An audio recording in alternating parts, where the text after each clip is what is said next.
1 milyon tonna kartoşka öndürüldü. 1 milyon tonna. 257%ге өсіш болды. Бұл деген біз Қазақстанға барып атабыз деп айтып атабыз. Көз қаранды болып атабыз да. Мен айтқаным, мына Евразиясқа кірдік біз. 600 түр товарға бізге рұқсат берілді. Анын içinden 400 түр айыл чарба продукциясы. Мен айтқым келеді, біздің еліміз картошка, будай жана арпа сеуішті білет, башқасы іштесі білбей қалды. Үрөтү жағынан көңіл бұрып отабыз. Мына біз ошоға қарап, ошоға биліп, башқа жетпей қалса қошпоз, башқа түрлерін сепсін, башқа үрөнді сепсін деген ойды МТС-ті жараттабыз. Анткени башқа техникасы жоқ, башқа шайманысы жоқ, ошон үчүн башқа түрдү сейилбай чыгат. Мына біз өкмөткө сунуш киргизип, МТС жөнүндө токтомду бекиттик.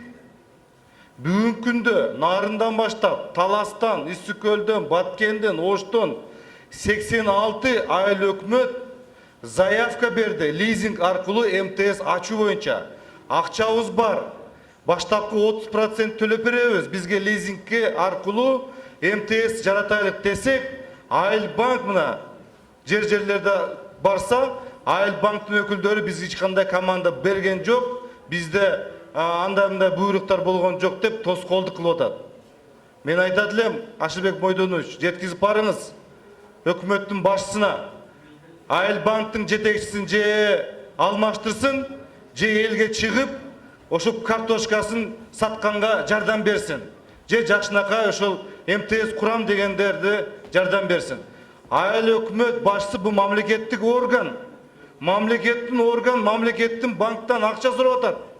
Бұл жеке менчик эмес, ошол жерде айыл өкмөттө МТС куруп калсын деп суранып атышат. Ошондон бул маселе өтө орчунду. 86 айыл өкмөт мына МТС жаратабыз деп атышат. Башка шаймандарды алып, алманын себеби, кызылчанын себеби, пияздын себеби, башка өрөнү сепсе ошондо бай болот деп биздин элибиз. Рахмат.